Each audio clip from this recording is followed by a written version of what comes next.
Hello, welcome to the Car Culture Podcast. I'm hanging today, but with me... Can we please show your drink? No, it's Ramadan. There's no drinks. Oh, yeah, I think we're very cultured now in this region where, you know, you might not be celebrating Ramadan.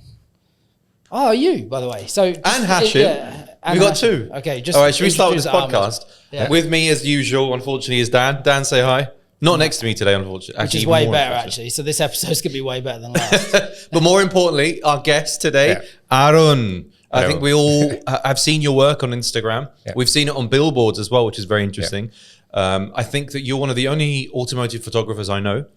But we've never met. In both worlds. I've never met. I've never seen your face before. Yeah. Nice to meet you guys. Yeah, nice to meet you too, man. This is the first time. Yeah, before we move, we need to introduce. Ahmed, we do a crap job of doing that every week. Ahmed, say hi. Hello, and you knocked out your mic. I've knocked out my mic. Yeah. Can you not hear me? Just plug it back in. Is that good? Yeah. There we go. There you go. Right. Dodgy equipment, thanks to Rove. Yeah. I'm not even feeling that funny today. Anyway, back to you, mate. That's what matters. So, Arun, introduce yourselves. This is what you look like. So now everyone knows. Yeah. So I'm not really sure how I'm gonna feel about myself because what do I do with my hands? Yeah. So You know hi. So my name is Arun Manoharan, and I'm a commercial automotive photographer. I've been doing this job for about a decade now. I've done various stints, like, you know, working with Top Gear magazine. I used to be a chief photographer for Top Gear magazine, and then moved to Evo magazine and Piston. I worked there for almost 6 years. Mm-hmm. And then in between, I sort of migrated from an editorial photographer to a full-blown car commercial photographer. And because that's a thing, and we were talking about this, and I think there's something in this scene, specifically the people that listen and watch this podcast don't understand, is those are two separate worlds. Yeah. There is stuff you see on Instagram that's nice pictures of cars, and there is actual advertising photography, commercial photography, exactly. Yeah. And very rarely do those things combine. Yeah. There might be a car guy who likes it, but that's not the same thing. Absolutely. So I think the best person to kind of explain the difference is you, because you're in that hot seat. So what do you think the difference between those two things are? Well, I mean, in simple terms, it's kind of like, you know, if you're really passionate, like absolutely really good at cooking, and then, you know, you're cooking for your friends, that's more passion. You know, there's a lot more passionate.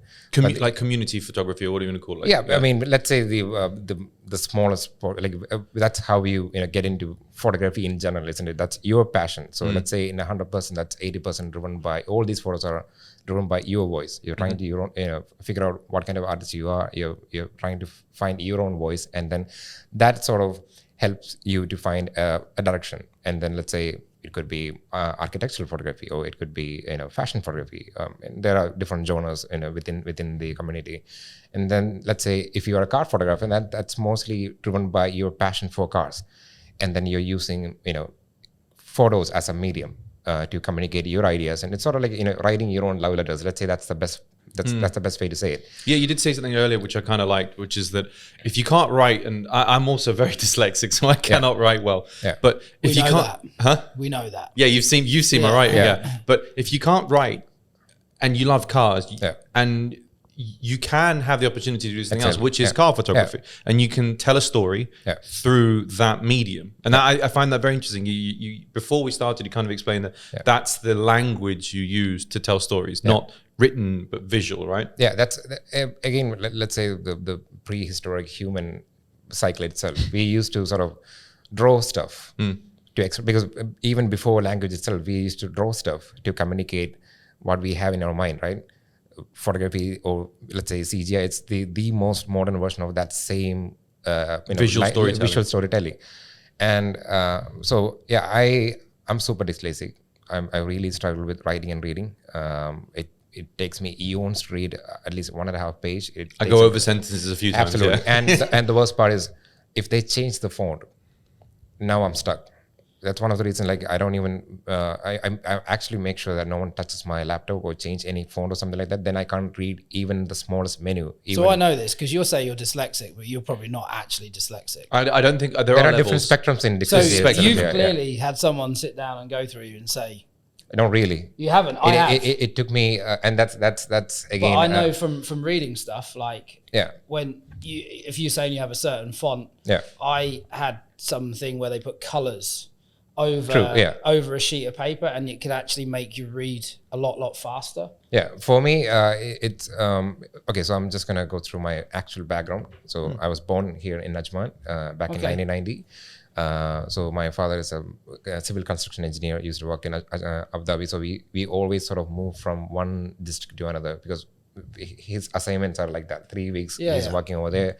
So my passion for automotive basically started right there, because even when my mom told me that when I was 2-year-old, and she was very ill and because of the traumatic issues due to pregnancy and everything. Postpartum, sure. So yeah, and then so my dad used to take care of me. So he put me on his truck, and we basically travel every single day. And the smell of the petrol and everything, it's sort of burned into my brain apparently. And and then Kuwait war happened. So a lot of people lost their job, and so my dad sort of stay here to find a new job, and me, my mom and sister, we went back to Kerala. That's my hometown. But yeah, we sort of like pushed from a middle class family to a lower middle class family because we don't have any income. And when you actually have that, and that's exactly when we sort of like you have to write and read. But most of the people who doesn't really have any, let's say, acquaintance with a doctor or something like that, you don't even realize that what the problem I have is dyslexia. Yeah, that's interesting. That's why if you're a well sort of family, and if you have the funds and everything, you can actually go to a doctor and say like, oh, what's the actual problem with my son? From where I'm coming from, if you can't read and write there, you're pretty stupid. Yeah, my diagnosis is like, you're really stupid. You're really bad at school. I tell you, year 8, the English teacher went to my mum and said, we need to have a conversation. Your son might be dyslexic. Yeah. She heard dyslexia. How old? 32? How old are you? I'm going to be 32 in this year. Yeah. 36. So I know, like, I don't know why we're talking about dyslexia, but I think it's interesting because it's like dyslexia, unfortunately, is a thing that makes people not be brave with trying to communicate written. But I think what's really cool about automotive photography, it's not just written, it's also read, right? Yeah, it's read as well, but it's language in that sense. But visual language is something that can actually be impacted positively if you are lacking this, if you like to make a Batman analogy, right? Or not Batman, was it Daredevil? I don't know my comics books well. Daredevil is blind. Yeah, the guy who lost something and gained something else. Daredevil is blind, so so I like the idea of becoming more capable visually because of, unfortunately, the drawback when it comes to dyslexia. But you had a question about our age, Dan. I want to bring it back to this. No, because I just thought that, so it's interesting because I don't know when dyslexia becomes such a popular thing. I don't know. I'm pretty sure like after Web 2.0, so people can search about these symptoms and everything. That's when people are maybe my son has some form or my daughter has some form of ADHD or But that was probably my issue when I was growing up. But then again, you're 36. So there was no dyslexia when I was growing up. It's mostly like Web 0.0 or something like that. At that stage. But like to bring it back to like car photography. If we continue down this road of saying that car photography is a language, you can speak it. What I think the thing that people don't realize, and I'm going to go on like a little diatribe now, is that when it comes to commercial photography, your job is to respond to a brief. So it's not necessarily me asking you, agency asking creative, or asking photographer to say, I have this car, let's shoot it beautifully. It's like, no, we've already done the layouts. We already know the creative direction we need. We just need you to help find locations and translate this thing that's already set into photography that's a good enough quality for it to be blasted all over Sheikh Zayed Road, OOH. Not necessarily that I've got this really pretty car, where can we shoot it? Everything's already kind of been done. And that's actually when for me that transition was hard because I'm transitioning from being an artist to a technician. A technician is you respond to a work as an assignment. You have a deadline. My job is not to make my voice seen, like visibly seen through these images, because my client or the agency is not not even looking for that kind of stuff. So and that's a balance which it's really hard for me to struggle, because for so long art actually helped me to sort of like go through life, and then suddenly the thing that I thought which has a lot more value, which is to be represented by your own voice, your artistic voice. And that's what I'm paying for. I'm almost paying for you to be a blank slate. Yeah, it's painful for me because it actually gave me a purpose, right? Why dyslexia is an issue in a normal world, because in a normal world, text and speech and like writing, it plays a huge part for a day-to-day basis. So I'm struggling to have a normal life in a day-to-day basis, and art gave me a purpose. So I think this might be a hot topic within our group of people. I think written language now is gone. It's now. Now, it's now, and that's one of the reasons why we're doing a video podcast and we're doing an audio podcast. And we still have a website where we write. Yeah, even when I was here, that's back in 2012. So from India, magazine still has a lot more value. We really love to read books. That's not the case in UAE. Yeah, people don't even like to spend or even entertain their brain for some reason. At that, so I personally heard some people that buy Wheels magazine. It's cheaper. You can actually tear the paper and you can wrap things up like food and stuff. That's what I actually heard. I was like, but there are people who write these with passion and they shoot pictures. And in many ways, some of the people who actually work in Wheels magazine also know the fact that these magazines is not going to change their life, or it's not part of their anyone. It's basically like it's there for the sake of it.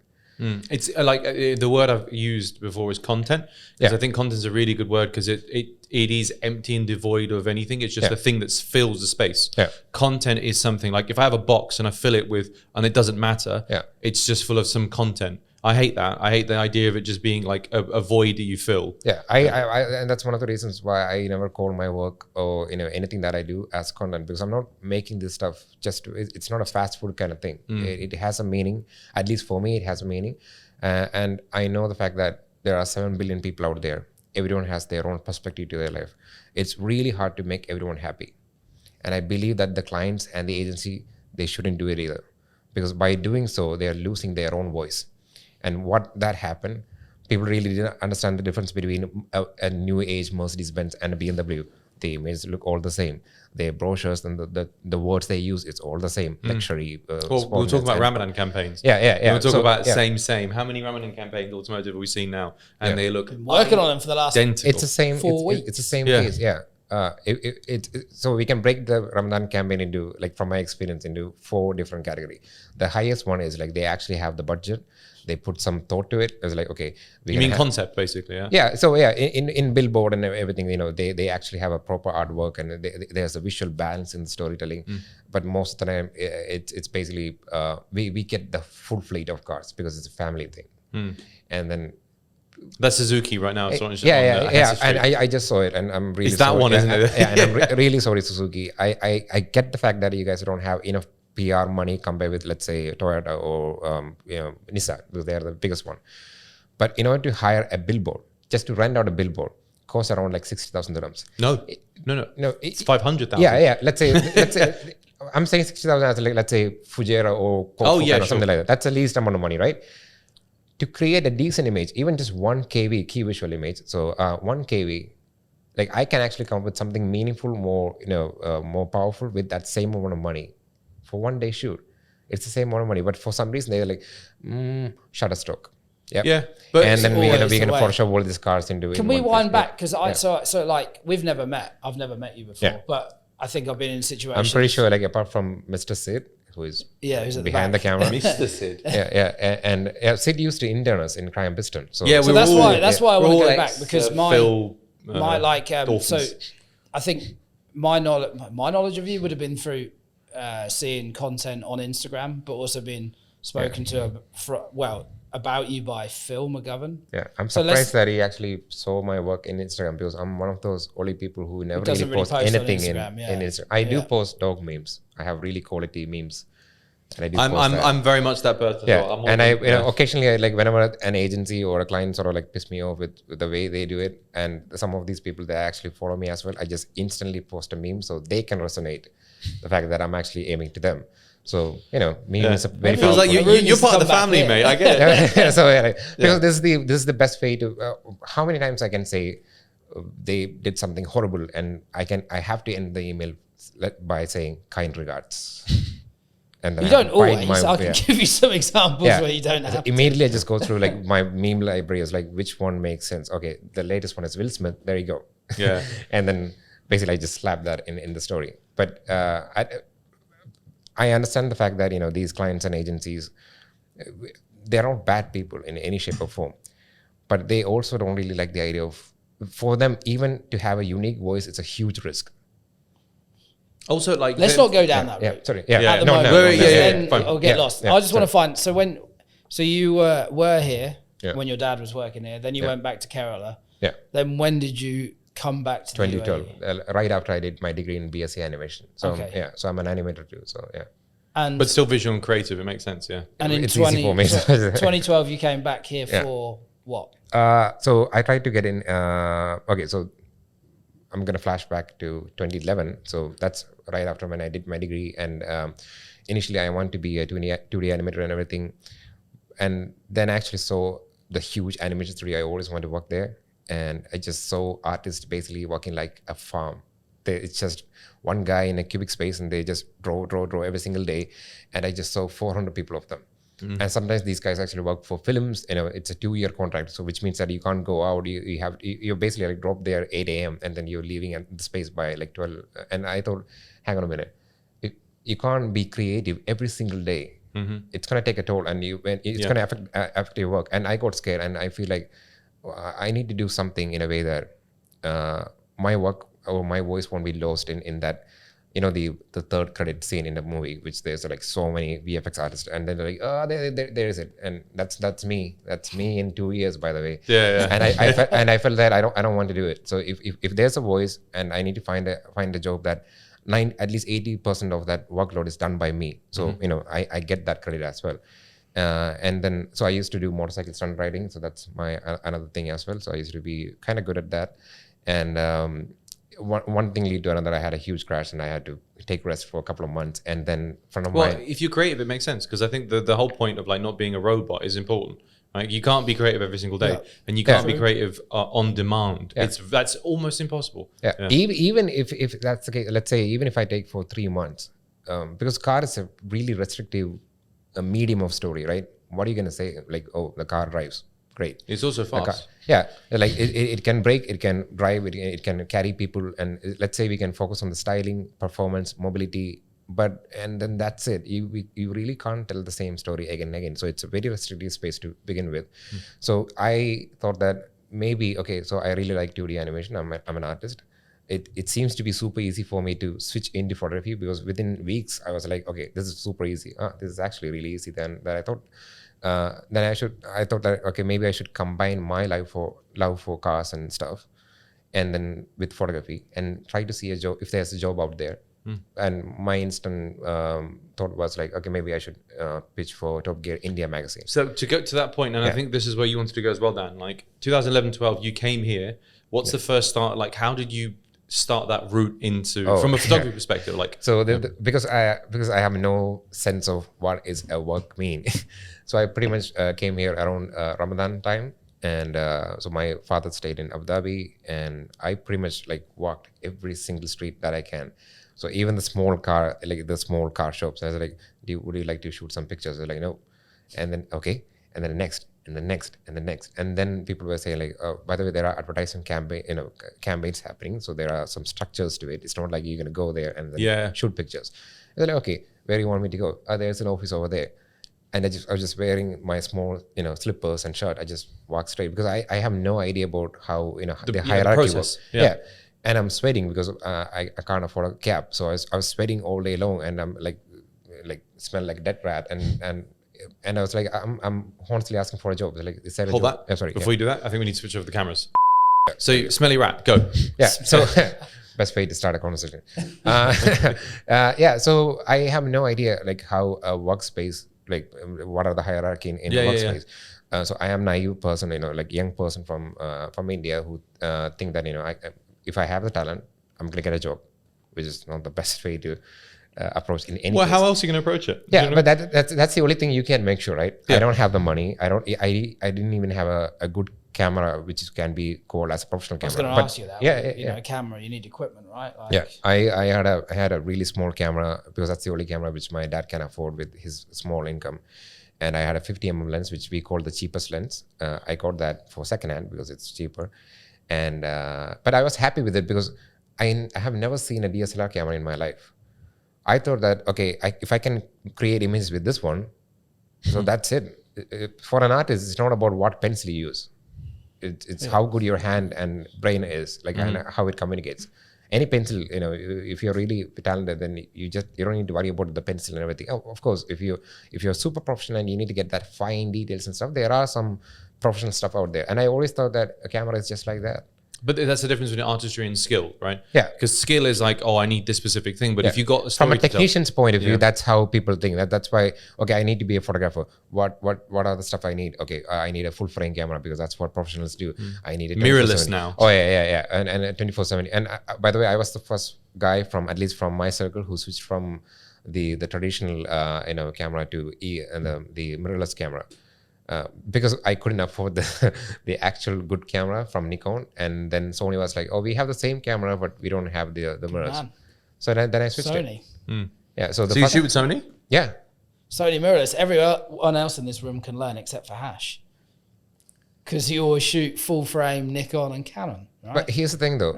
I don't even know most of the menus, like what they do. Don't need I to, know the right? fact that, okay, I'm going to shoot pictures, I'm going to set the exposures, and then that's Yeah, it's it. done. I have no idea about the internal camera card. No idea. I don't care. I just need a tool so I see an image in my brain. I need Translate something it. to just click that and then give me the files, and then that's it. So what was the first, who Yeah. gave you the first opportunity? It's surprisingly Mashfiq. Do you know Mr. Mashfiq?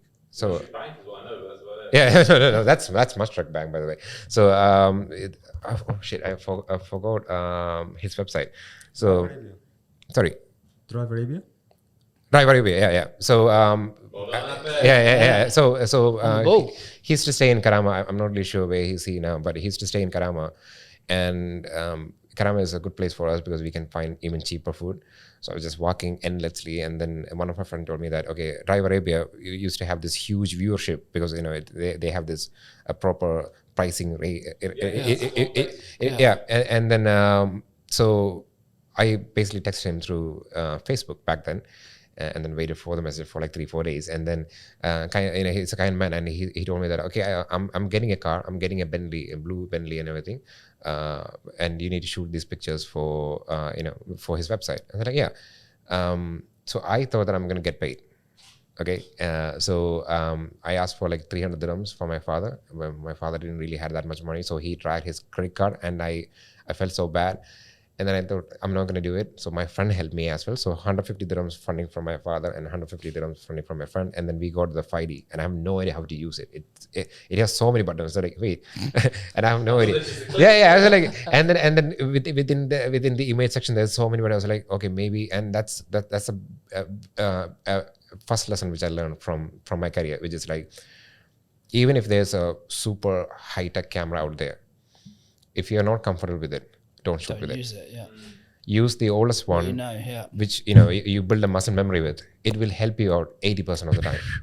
Yeah. And that's one of the reasons why I'm still rocking a 4-year-old camera. I can afford a new camera. I don't care. Don't need it. No, because does it offer you? Yeah, because as an artist, I am the one who should be upgraded with new ideas and new styles. I need to always look at the styles out there. It's like racing, because we were talking about this with the motorsport guys. Yeah. You can decide to like put as much into your car and modify as much as you want, but the best modification you use is the driver mod. Yeah. Like you need to become a better photographer, driver, whatever it is. And also, I think it's sort of applicable to any medium. Like like we try to master. Let's say even if it's engineering or like automotive or art or something like that. I usually think that people spend money sort of to get out from the fear or fallout of what if I fail. I'm going to throw money at the problem. Yeah, so I'm going to lean on to the camera, and I hope that camera going to save me. Okay, so you had this old ass camera that you've managed to kind of scrounge enough money for. Yeah. You'd got the Bentley from Drive, Drive Arabia. Yeah. And then what happened? Yeah. And that's the first part. So it's Ramadan again. So day 2 in Ramadan, blistering hot in Maidan parking lot, the old parking lot. And it's a bright blue color. and he's like, okay, that's the car, shoot.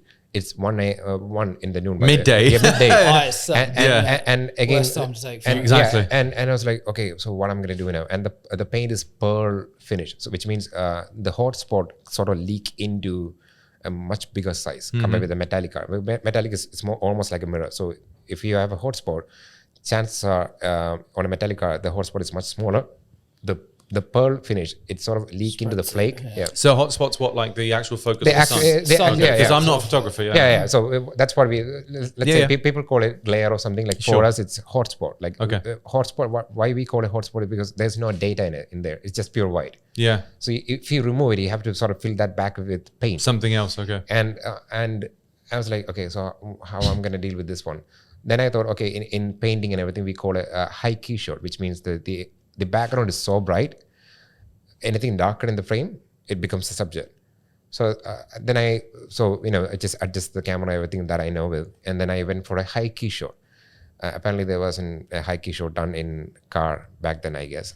Again, because I don't have a set of rules, because I just want to do a good picture. You need to find those pictures and send it to us. So we need to get them on, right? It's awful. Like when I look at it, it's like, wow.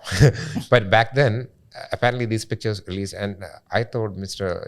Mashfiq has some sort of money, like 100 dirhams or something, so I can, and then he's like, okay, thank you, and then he left, and we didn't have the money to even get a cab in the middle of May then, and my friend was like, we can walk, right? Yeah, I think we should walk, because there's no other from Maidan. Yeah, because we kept walking, and we don't have money to get a cab to. It's super expensive, and I'm staying at Sharjah at this point because we need. So there's another thing. I moved from my father's. You should have started with this, man. Like, yeah. So I moved from my father's space because because he's really struggling, and he's a really kind man, and he will go above and beyond to help me out, even if he doesn't have any money. And there are these kind people over there. They will pick any money they can, and then they will help you out.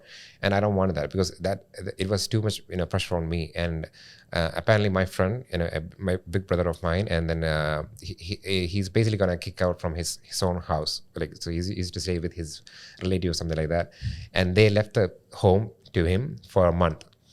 And he told me, like, we have the space in Sharjah, we don't have to pay any rent, we also don't have food.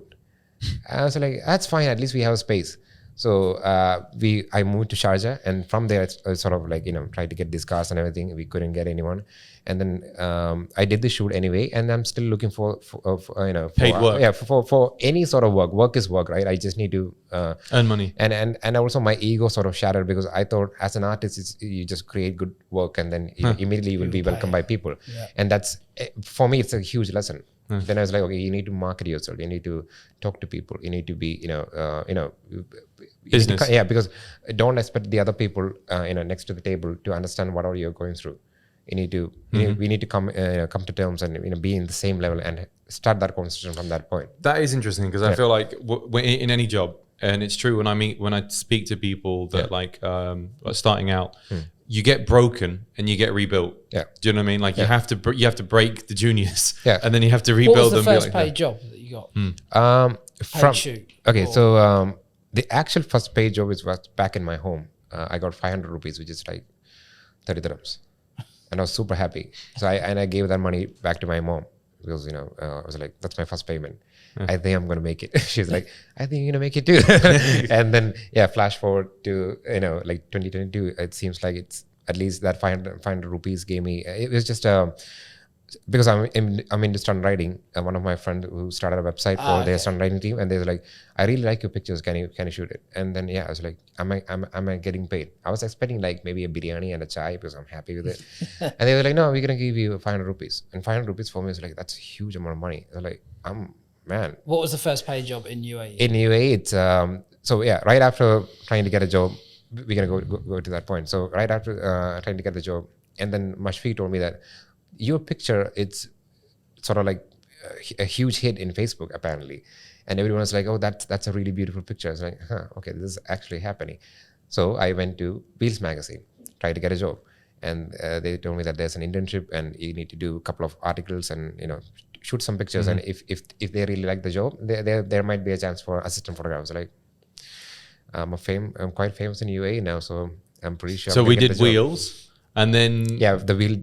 Spoiler alert, they didn't give pay? me the job. Didn't They didn't pan pay out? me either. By the way. What did you do? Go and take pictures of people's cars? They that didn't pay published, me or- either. Not even for the picture. And they actually printed my picture like really that small and say like special credit to Arun Manohan. The text was actually bigger than the actual photo itself. So like, and my because they told me that your work is now printed on a magazine, which is a huge thing now. Okay, that's a huge step for me. I'm keep shuffling those pages and I can't see the photos. Like maybe I got the wrong magazine. I was like, no, that's the same date. And I can see my dad was sort of a little bit sad, but he's also super happy for the fact that they actually wrote my name, Arun Manoharan. So it's my name and my father's name in there. So he's just like me. So but he's just a pure-hearted, kind person who works really hard for 30 years, but no one really knows about him. He actually worked for some of the Yas Marina bits as an engineer, like one of many engineers. I didn't even know. Almost like the what's it called? Like the people in their stalls. Yeah. Jebel Jays. He was one of the engineers who worked in Jebel Jays. Right. Yeah. So a lot of the best bit in UAE, my father and many people like my father have done their work in there. There's someone else we all know quite well in this room who, if he puts a dirham on the floor, he'll tell everyone on social media, right? It's a complete flip side to it all, right? Yeah, I know. Every week. I know. Every week. Yeah. No, but you can set your clocks to this. No, but Yeah, I get this because we've never met before, right? And I have, funnily enough, I think only seen your work on, Yeah. or no, I would have seen your work in public, but not known it was you. I've Sure. only seen stuff on Instagram where I could tie it to you, right? Yeah. But there are other people here that literally do one small thing and they have to tell the world, but they might be able to market themselves better than. It's a different kind of way of doing things. I but get it. I also think that sometimes Last year, I got selected by a European agency as one of the 200 best photographers, ad photographers in the planet for their list, which is a huge thing for me. You can say that, by the way. Please promote yourself. That's really No, cool. I know. But the thing tell is, us what it is. The thing is, I did post about it because there's a picture which says 200 best photographer, and I was a huge fan of that agency as a Lotus Archive in from. Tell Germany. us.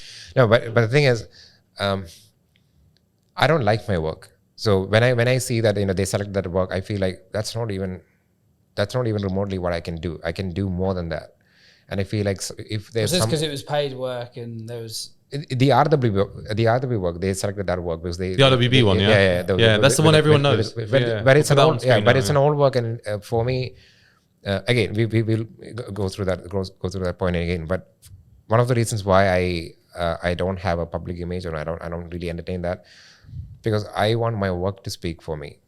I don't care about who I am. I can be a douchebag. I can be something else. I have very narrow mind and mindset or anything like that. But people should, like, especially an artist, if they really like my work, that means my hard work, has reached that destination. That's fine. I only care about that, and that should be the only case too. Like, and many friends, like many of my friends, they told me, like, man, you're not getting that much work, or like, there are other people, like you said, have a different way of doing things. And even if they do like very small press campaign or press pack or something, like, which is like low tier work for me. And then when it comes to financially paying everything, but they are super happy with it. Like, if they're happy with it, let them be. Yeah. For me, let them be. But for me, it's not enough.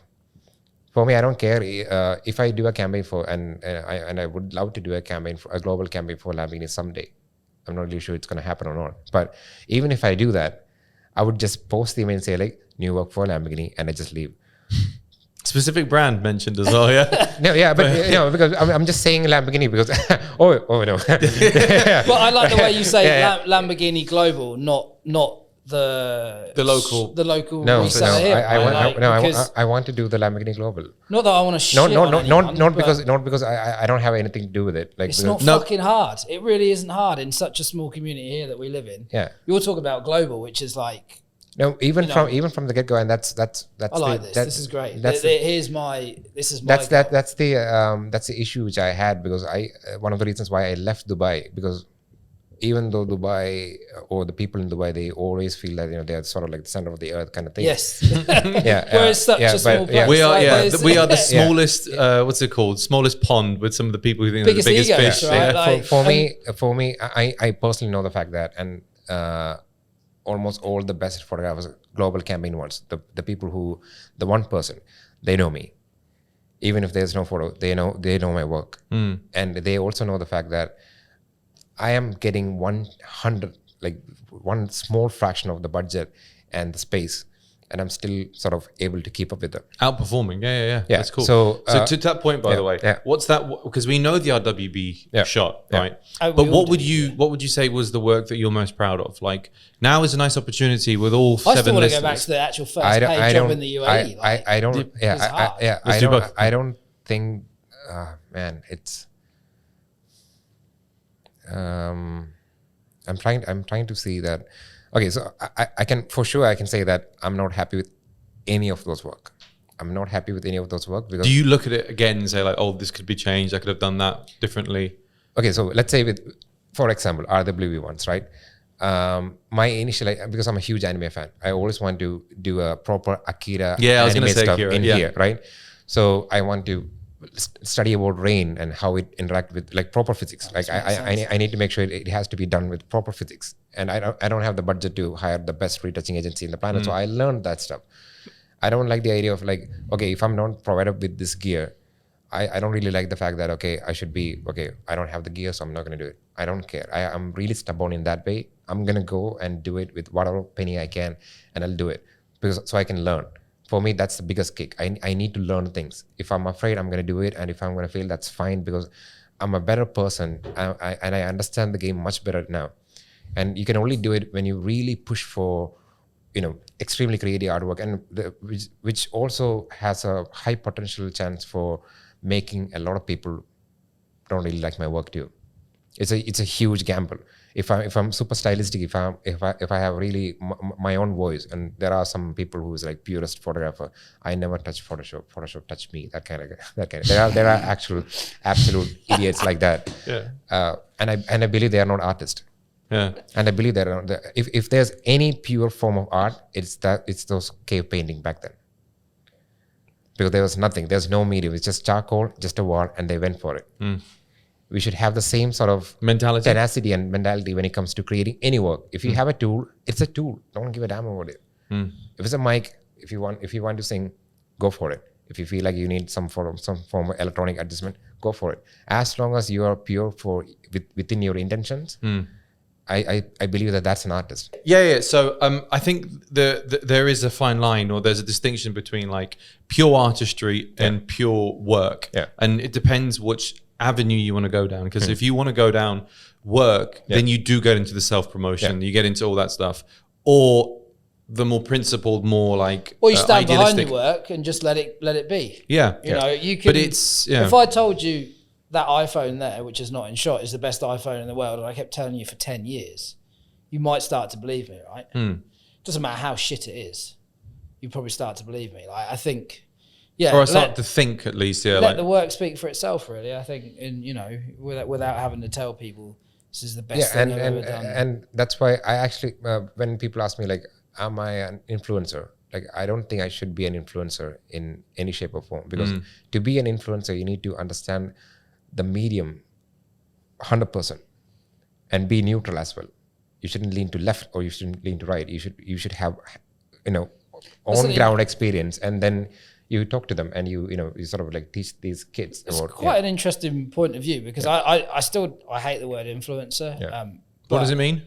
I still don't know. I don't think we should really discuss that. But you back say then, sit in the middle. Back then, influencer wasn't a job. It's what you do through your work. Yeah. And your job. But now it became a job. I quite like people being famous. Yeah. So which doesn't, and that's the thing though. So, and that's why I actually hate the idea of an influencer as a job, because a politician should be a servant. He's a servant of the public. Okay. Sorry. Yeah. So he's a servant of the public, right? And so when he becomes a politician, then that becomes his brand. Similar with influencer. If you like my work, and I hope you guys. You are an influencer, by the way. It's just that you're a photography influencer. But then I might ask you questions about photography, right? And I'd value your opinion. That's my point. It's like, I think the definition's bad. It's broken. Because again, like, if you're an architect and people ask your opinion about architecture, you're therefore quite clearly influencing architecture. That's what it means. So when you said you have to have no opinion, or an opinion that doesn't upset people. No, what I'm saying is that in order to be an actual photographer influencer, for me, I need to master it properly. And I feel like I haven't even reached 15% of it. That's interesting. I want to go back. Going back to the RWB, because that's how sort of we deviate. So my old, and this is the project I still want to do. By the way, I actually want to either go to Tokyo and then do a proper anime stylistic Akira based storybook, but all shot by photographs, but shot in an anime style with colors and everything. The all kind of car cultures over there, and produce a book. But it should be as epic and as cell animated style, visually close to Akira, and that's my dream. Since I can't do it, I just took 1% of it and just tried that coloring, and then I've got good news, by the way. Tokyo Drift is filmed in LA, so you can make anywhere Tokyo. Yeah, I know. And I also remember that an actual drift scene, they didn't even have the permit and everything, so they actually had stole it. Yeah. But yeah, so RWB, if you're gonna ask me like what is my favorite work, I haven't got that work yet because that's cool. I don't have the resources to be there. And when you told me like how you sort of balance the being a technician, being a commercial automotive photographer to an artistic photographer, and that's why when I immediately I told you like I want to be a global automotive photographer. It's because that's where you actually are working with highest creative people, and their campaigns actually balance the best of the best. No, I see if I'm stuck with regional stuff, and it's this region is quite poor, if I'm being honest. You can say shit. It is bullshit. And that's one of the reasons why again coming back to the I'm pretty sure most of the people think that people from Piston, I used to work with Piston, they all like my work, which is not the case. Apart from the main guy, Mr. Phil, he was a huge supporter, of my work. But everyone else, they didn't get the point. Because maybe were they approaching it from a different angle? Were they looking at it from a technical? So for me, when I think about Piston, it is supposed to be the car culture, right? They actually write stories about every single aspect of it, even if it's the wackiest stuff to the best and the purest stuff. It's a combination of Top Gear and Evo magazine, and then like sort of like SEMA, and then you sound like Phil now. Mash them together. And then I thought maybe I can create a space where no one really think about it, which is how these initially anime like initially, or comic books or cinema. I'm pretty sure like we fall in love with Mustang because of the film.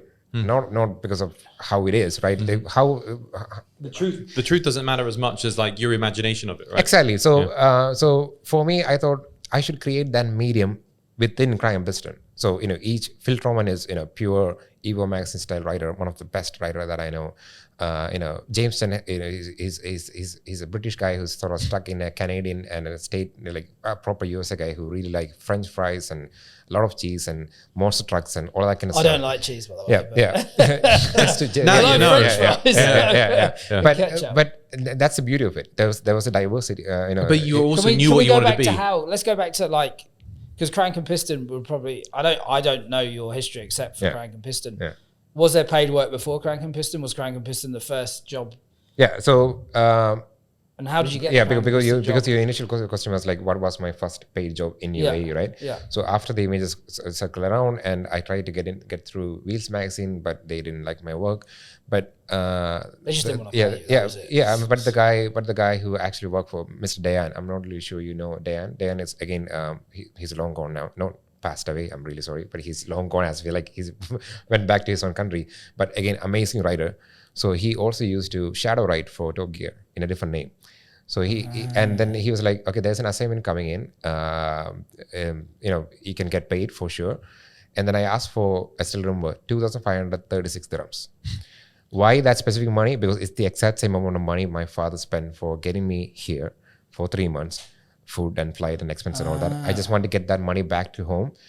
And I'm actually doing a job for Top Gear. And I got rejected from Top Gear India. So this is like a huge thing. So even for me, all this failure, I'm still seeing the bright point. Like, as a person who used to read Top Gear magazine for so long, now I'm getting at least 1 or 2 page printed, like my work is printed. So assignment was simple. GD86, the brand new GD86 back then, orange color. Yeah. So they told me that, okay, you can have this car for a day, come up with an idea and then shoot. So I thought, why don't we do a point A to point B, sort of like, sort of you're traveling through Sharjah and then Kofukan and all that kind of stuff. And then we do the shoot. Mr. Dayan was, happy to help. I get the shot done, and I tried to edit with, I had a really pesky computer with like ball mouse. So I have to like scroll like this to sort of like move the mouse over there to grade everything. But I was happy because I never really had anything better than that. So I don't even have an idea that the gears that I have is so low and cheap that it's not even considered as to be a professional gear. For me, that's as professional as me at that point. So I was super happy with it. So it turns out they really like the images, and it became an 8-page article. So there's a huge dual spreadsheet, and the image looks beautiful, and I was super happy. And I was packing my bag and everything. I got some sweet, as always. Anyone who is traveling from Dubai to Kerala, you have to pack some fancy sweets and spray and everything. And then I got a call from Top Gear saying that, when are you coming back? I said, I'm not coming back.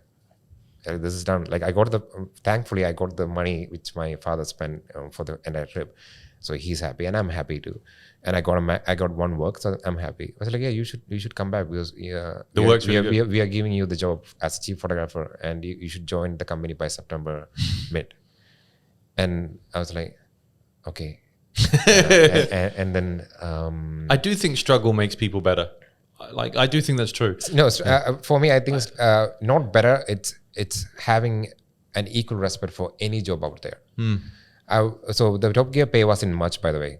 I got the job, it was fancy and everything. I got a stick poster looking at me like, hey, so what's happening right now? I was like, I'm super happy right now. I got a MacBook Pro. I have no idea how to use it, but I'm super happy anyway. And then I got an AC office and everything. I was like, wow, this is amazing. But the pay was really small. So I actually, we need to, sort of close down my study loan and everything back at home. So I used to work as an accountant in a shawarma shop. So I work 10 hours in Top Gear. I work in fancy cars and Fisker Karma and everything. Dropped my bag and then just went downstairs, and there's a small shawarma shop, and I just work as an accountant because I get free shawarma, so that's nice. So I can save money. I get 2 shawarma every single day and lemon, and then 500 dirhams as salary, which was enough for me. But the problem is I didn't had sleep. After 2 months or something, I only have like 3 hours or 2 hours of sleep every single day. And I'm having double visions and everything, and I can't focus. And then that's when I realized that passion is great and everything, but you have to sleep. Yeah. And I need, and then slowly, then they actually gave me a small upgrade for salary. Yeah. But yeah, I had some racial issues. I faced some racial issues. I was going to ask about that, because I know that like it's a thing that exists specifically in production that and the UAE. That you being an Indian would probably make your journey tougher. Yeah.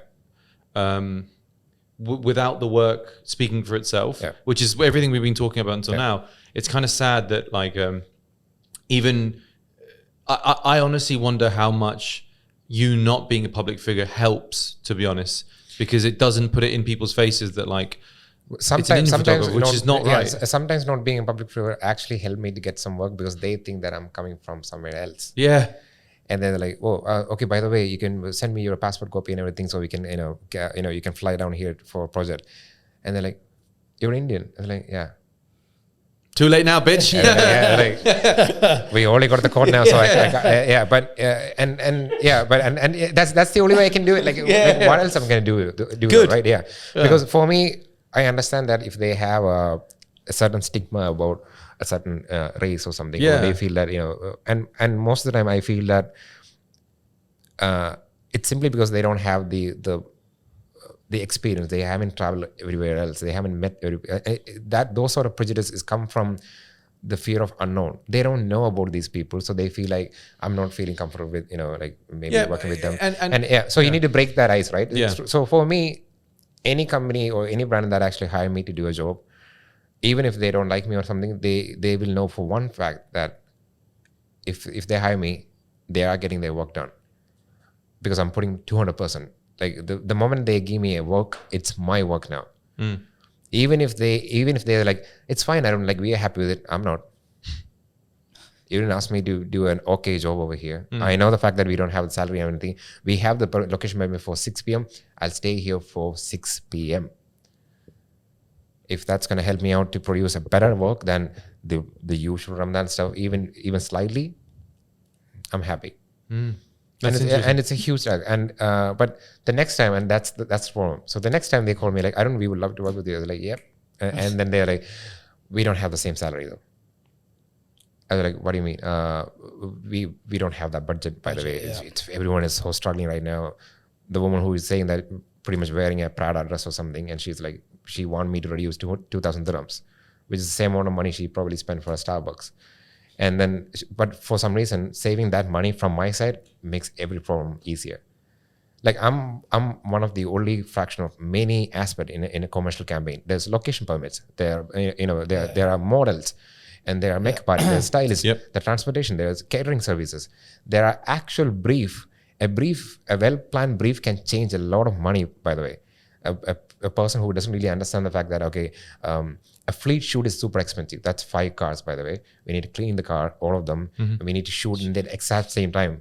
So most of the time we won't get that same time. So what we do, we hire a CG artist. CG artist is super expensive. So these decisions can change as long as they write, like, you know what, we don't have the money. We can still communicate the idea without having the quintessential family group shot. They can. No one gives a damn. No one gonna write a letter to, let's say, Kia or Infiniti, like, by the way, last Ramadan I didn't see the family group photo and I'm super pissed off. I was going to buy your car, but the picture I saw on Sheikh Zayed Road, I almost put my right foot onto the showroom and I didn't saw the image and I was so pissed off right now. Shame on you. And I'm never buying a Serato ever again.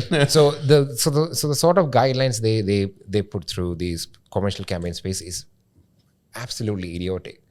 Because of those guidelines, they're losing money and they're failing to communicate the brand.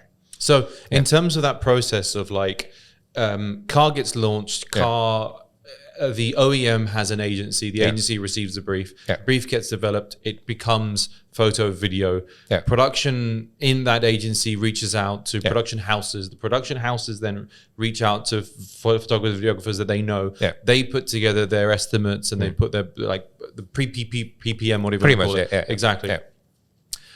In this whole mess, where's the fat? What's gone wrong?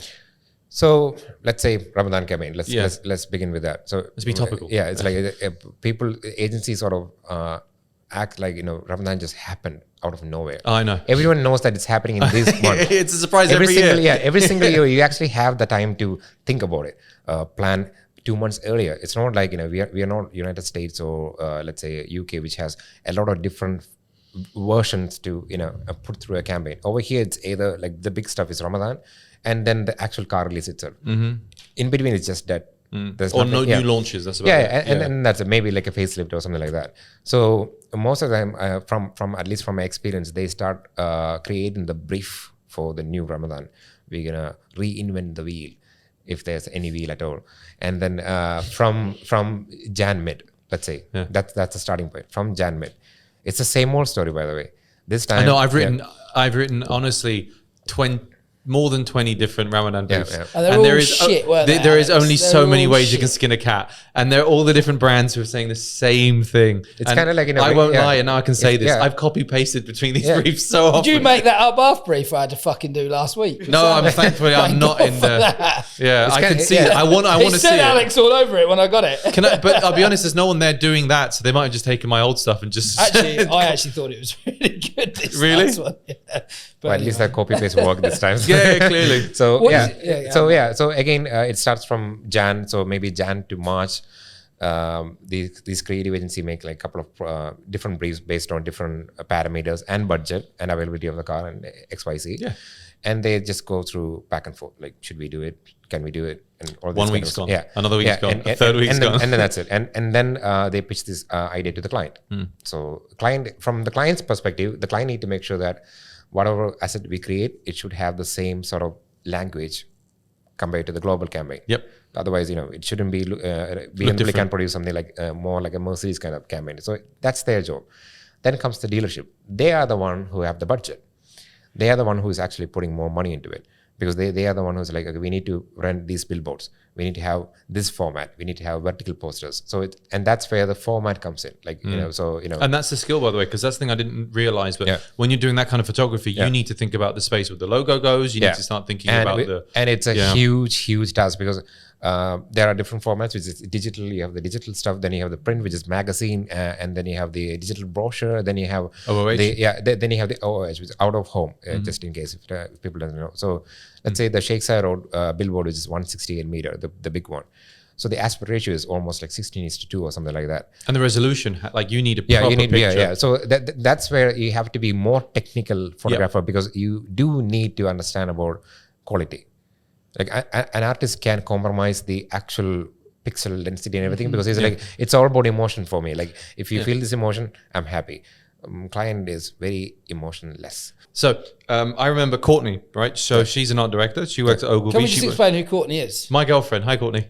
No idea how she's still with you with that fucking hair.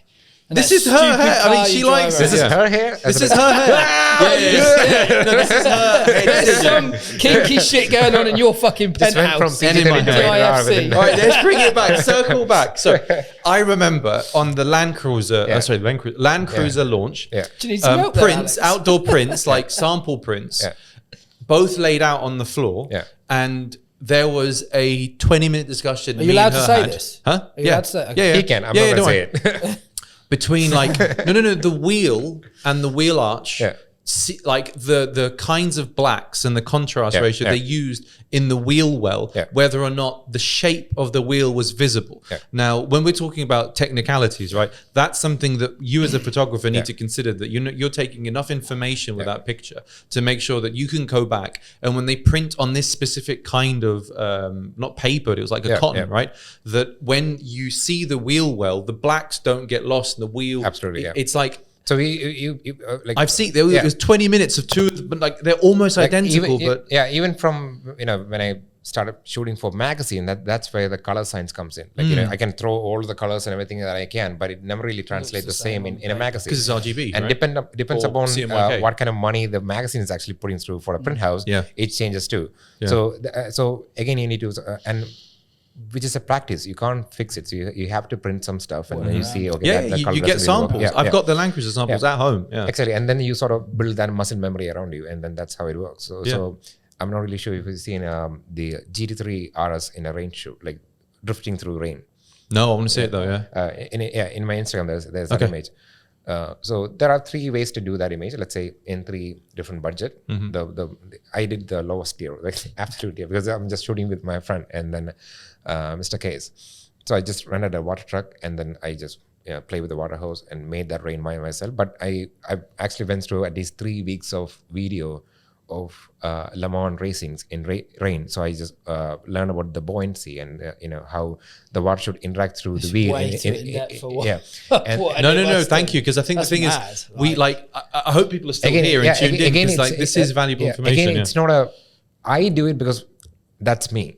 I'm not saying that everyone should do it. No. I just but that's why you're better than most people, if I'm being honest. There are another 4 people that take photos here or may do it for a work sense, and definitely wouldn't look at rain in that kind of way. I don't think. Like, I know everyone has a different way of working. I think like around 2013, me and Sid, we actually did the prototype 1 rain shoot, and so I studied like, okay, so this is how we get rain ropes in the photo. So I learned that. Second thing, so that's why I take like at least 4 years to try the next one. I'll try the same idea again, but this time I'm adding more stuff that I learned through. So, and then I waited until 2018. Then I pitched this idea to one of my friend, Mr. K. Sadiki, and he has the Porsche 991.2 GT3 RS. So I have this idea, and I told him like, Porsche has done this before with their budget, and I know that it's huge. It's as expensive as 2 GT3 RS, let's say. That's the budget they spend. $1 million easy. Yeah, but for their campaign. And he told me like, mate, we don't have that kind of money. I was like, I know, but can you get me a water truck? And then that's it. So in order to compensate that lack of budget, I started practicing I learned about how water should work, and GT3 RS is a stiff suspension, which means it shouldn't be having that much body roll even if it slides through water. So how much body roll though? So I just went through all the videos of their training and I just find that gap and everything. So when we jack up the car, just to make sure how much body roll, it has to be the same. I need to go look at this picture now. I really want to go look at this picture. And then I basically showed 120 images because it's just a water hose, right? So I have to create this volume rain has to have sense of volume. So last photo, which I did back in 2013, it was just plain 2-dimensional. This time, it feels like it's a more deeper rain. There's more spray in it. So it's not like just water drop. So when the car goes through a rain, you actually have the water drops sort of interacting between the body line, projecting through different directions. So I actually draw all that stuff in my brain, memorize it as much as I can. And each shot took me about like 2 hours to get done. Like each shot takes 2 hours. So place the car, jack up the car, rain first layer, lighting second layer. And then you have the slide. So I need to have like water splash in that specific direction. And then all that stuff in my mind, I combine 140 images into one. And that's what you see in that image. Like that one symbol, GT3 RS ripped into the rain stuff. That's amazing. It's pretty intense. Let's go back from Top Gear to what everyone in this room will probably know you for. Would have been Awesome Group or Crank Awesome Piston? Group, yeah. Awesome Group is a publishing company that owns Evo Magazine and Crank Piston back then. Yeah. Middle East. Yeah. Middle East, yeah. But how did you get? Middle East in court. How did you get that opportunity from? So I was not happy with Top Gear, and I was decided to leave the job anyway. And then Mr. Phil, with his cape. And he just landed me as like, "Hey kid, would you like to be in a cooler company with less?" That sounds like Phil. That sounds like Phil. Yeah, sort of like, definitely. His fluorescent green sunglasses, which he can rock it, but everyone else who would actually wear it, he would look in that absolutely 356 bathtub as well, with the yellow windows. I've got that picture in 2012. His dressing style is as colorful as his character itself. It's very representative of it. It's very vivid, and then it's very warm, and I have huge respect because what I felt in the Top Gear, work life, I didn't felt that with Mr. Phil, because Phil saw me as an artist and he saw me for what I am. Then, he invited me to the Crank Piston office, and I saw an actual functioning office this time. You have writers, and then you have, back in Top Gear, I used to clean the mugs, and I photo shoot and everything, and I edit everything I do. I have to get some groceries because we don't have a PA over there, and then it's all me. and then one of my close friend, and he was a PR for the company, was Bashir, and we were just muscling everything around like, this is us, and then that's it. And when I stepped into Crank Piston, I felt that okay, now I can actually focus on my job. Everything else is, but yeah, of course the pay wasn't that great. They did offer me a good pay if you work here for 1 year. I received that in the last 6th year. Yeah. And the guy who, let's say, if you drop a coin, and we mentioned about that very friendly person.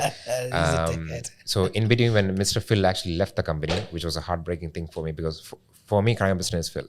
Yeah. Without him, it's not going to be that. And then WSF was and I'm stuck there in a place where I can't work with Phil anymore because of the bureaucracy reasons and papers and everything. Yeah. And it's a separation which I didn't ask for, and both of us actually teared up because we couldn't do it. Because for me, he was my godfather, because working with him, I know the fact that at least one person understands me, and he know the fact that this work will have some form of value in future. So it's just us, and then that's it. And when that happened, the very good friend of mine, he used to be a colleague too, so I really know him well. He basically said that I'm going to leave the company too. So they got scared, and he got a huge salary jump from 10K to 15K. And as a person who's been shooting advertisements and making that income to the company, I didn't even get the payment. And I didn't even said that because it's a bad thing to say it, like, because the company is breaking up right now. And I believe in Crank Piston, and I need to do something. And I stayed there for the next 3 years. I could have just left it, but I stayed there for 3 years, and I learned the craft and everything. And I actually bring one of my friend Hari, and I told him whatever things that I know, and so they have a version of me in that company. And then I left. But it was the best memories that I had with Crank Piston was one of the best, finest moment in my life. But also that workspace provided me the worst pain in my life too. So it's a love-hate relationship with Crank Piston. R.I.P. I guess, right? Because it's still there, but I don't think it's. No, we'd say it's dead. It's dead. It's gone. Yeah. And then, now where are you now in terms of a space of work? So trying to bring this. So like I think somewhere around like mid 2016, I became a full-blown commercial campaign photographer because I get more work through because. Was that why you're at Crank and Piston still, or was that? when I was in Piston, because of my work and everything, we started getting these small works. Like, we started from small press pack to, then I built everything to the full-blown campaign, which took me so many years. And that's why, like we said, race did play a part. And I honestly believe that if I was coming from a different race or something, that migration would be super fast, and I would be welcome at least, with less stigma. And it was and 3 years is a huge, long time for of your an life, artist. For an artist, especially for a person who really think that every single day out there, I need to do the best out of what I can, so I can learn further. Imagine you've been hold on a race, like the other guy's gonna have a jump start. And there's a front circle between the best automotive photographers in the planet, like at least like 150 of them or something. I'm part of in that group too, thanks to a good friend of mine from Europe. But they are light year ahead of me right now. It's a small gap. Like it's sort of like, it's kind of like motorsport when you really think about it.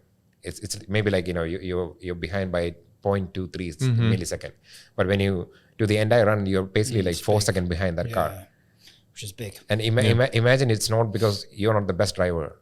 It's the other variables out there, and you really can't. Which aren't under your control, unfortunately. Yeah, but I do know the fact that the only thing that I can control is my craft and how I look into my work, and that's why I'm very adamant and I'm very focused on that. And I only want to see that side of me when I post a work. If you really like the work and if you see the effort, that means that side of me, have done its job.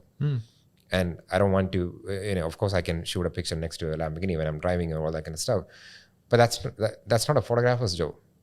An actual photographer's job is to produce good photographs, which has long value. Like it should resonate with kids. And I have seen the best, happiest moment is not seeing my work in Billboard, because I'm always sort of like, the work isn't that great. But I have seen my work in a couple of students' wallpaper. When I was in a bus, I saw my work as his wallpaper. Yeah, that's cool. Okay. And I actually wanted to. I was so giddy up. I was so happy to see him, like, because he really liked that work. And I have seen many versions of that across the world. Some kids, they actually asked me to, can you send, can I download the images with your permission so I can print it? They don't even have the money to go for a proper high resolution one. I actually send the pictures to them so they can print it. And I just asked them to, can you send me a picture of your wall? And then that's it. So now, where are you now? I am a full blown commercial car. But living in. I moved. Based out of India, I guess. In Kerala still, or? At the moment I'm staying in Kerala, but I am planning to move either to Australia or Germany, because for me my dream is to do that global campaign.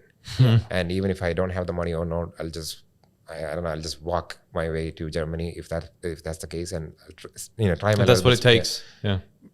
I get it. Whatever it takes for me, because I can either, of course I have angry, and I'm angry, and I'm sad that why is it so hard for me? But why did you not get picked up? And but I also know the fact that that's life. Yeah, and you can either lose or you can keep fighting. Right? All the advantages that I have as a photographer at this point, it all comes through my pain. And even for a second, I wouldn't. I don't wish a life without those memories and without those hardship. And I'm sure that it's going to be a lot more harder for me from here onwards future. So I'm not really even sure that I'm going to be a photographer in the next 5 years. But I know the fact that the moment I decide to leave this specific job and maybe a creative director, because I have racked up all this experience right now in much more safer ones, I need to make sure that I have done my best. I think every single day I'm pushing that parameter I have for the best. The choice to move into somewhere like Australia or Germany or... I got a job offer from Australia. A really good friend of mine from Australia, and he's an amazing photographer as well. And he actually wanted me to be there. It's a strange one. I think that the playing field wouldn't be 100% level, but it'll be a lot more leveler than it is in this region or this part of the world. Yeah, without being too derogatory. And there isn't a clear case like which region is the most friendly for us, because it's not the region, it's the people. Yeah, UAE is equally good and equally bad. And we all got our start here from your experience. And this is where we all got our start. And that's why I really like UAE and the people of Dubai. It's because we can see life in all spectrum, right here. Just walk through Al Barsha, we see all the mechanics, and then you walk through Kofuk and you see the small middle town people, and then you walk through JLT, you see the hustle bustle. Yeah, all that kind of stuff. But and all kind of people from everywhere. And then you realize that if you're honest about your work, and if you can sort of understand the fact that people, like, regardless of where you're from and who you are, it's our ethics that matters. I think I need to find that ethics through my work, and that's and honestly, from car culture, I think everyone sat in this room yeah doesn't forget where they come from. I'm pretty sure of that. No. Like that's for sure. For one thing that we have, and we're not going around. I think sometimes you can always leverage that and use that on social media and say, oh, this time, however many years ago, I sat in my own country, stack up all this. I use that as I should be doing better than what I currently am kind of atmosphere. Like, I think you've proved that. Just come do it, right? Like, come here and understand that, unfortunately, you're in a certain position. I mean, regardless of if you're gonna fail or not, the only thing that you can do in your control is to put your foot down and make that first step forward. Yeah. And honestly, what I was going to say is, like, as car culture, and I know we need to wrap this up because we're running out of time. Sure. We're going to get kicked out, but like, I really do hope you succeed, man, because like people like you are the ones who already there, right? should or like continue to succeed, like continue to succeed and move to global and do amazing things and make that happen. And I think the reason when your name popped up in terms of if we wanted to interview, you kind of shone through because there was honesty in the work we could see. Thank you. And like now we've never heard that story before. It just makes me like, I wasn't expecting what I've seen. Oh my God, yeah. Or listened to. And I know just again, just to wrap this up. Thank you for sharing it with us, man. It was from a huge all of us for me to be here. And honestly, I guarantee if you're in the comment section of this video, you're going to see some support as well. We'd all want to see you succeed, man. I'd also say you're also old guard for UAE, right? Like, I think that's really stands volume. Oh, geez. Yeah. Because this place moves quite fast, and like I've always been very critical of people trying to do a similar thing, not necessarily exactly what you're doing, but you know, coming fresh into this market, there's always someone that wants to do stuff with cars, but to actually succeed and to work with big brands in, you're saying there's struggles of working with big brands in certain budgets or ideas, like just to go and take pictures of someone's supercars is fucking easy, really. In this country, it's easier than any other country because there's so many around and people want to get their pictures. Yeah, exactly. And that's why I'm saying that just because that person decided to not work hard enough, and I'm happy with that. He or she has every single right to be in that state.